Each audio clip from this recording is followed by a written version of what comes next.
Hi everybody, Steve and Lisa Stone here from Ray White in Parnell and Newmarket, and we are back again with another tip about property. Yeah, so we thought we'd talk a bit about social proof, especially in regards to auctions. So it's a bit like cafes. So you're walking down the road, you're going out for breakfast on a Saturday morning, you go past two cafes. One cafe is full, one cafe is empty, and most people will probably go into the cafe that is full because they think the other one's empty because there's probably something wrong with it. Yeah. Which isn't always the case. No, so I'm sure you've been to an auction, because we've been to a few, where it'll start off and the auctioneer will walk out and he'll say, okay, can I have you, where do you see it, folks? You know, give me your opening bid. Everyone's standing there like, looking around like this, you know, no one wants to engage. And he goes, oh, come on, you haven't all come just to see me, have you? Come on, someone must bid. And then hopefully he'll either start with a vendor bid or he'll...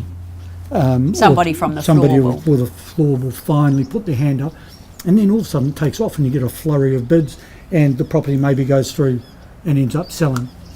So that's an example of social proof. Once someone starts, things will start to happen. And it happens in both directions, right? It does, absolutely. So you might be at an auction and nobody does anything, and so you don't do anything because you think you don't trust your own judgment, perhaps. You wonder what everybody else has seen that you haven't seen in a property. Yeah. Yeah. And in another case, you'll go along and everyone will be bidding flat out and it'll go way above what everyone expected, just for exactly the same reason that everyone's really,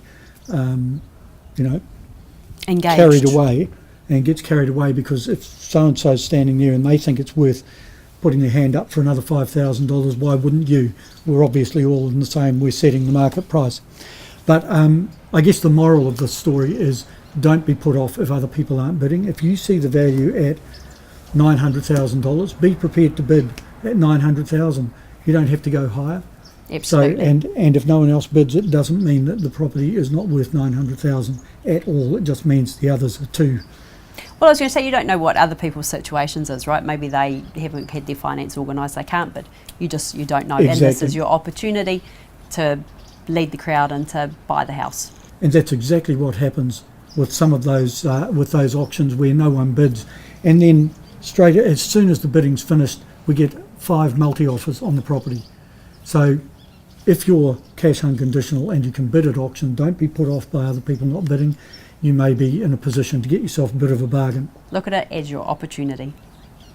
And that's it. See you again in a week.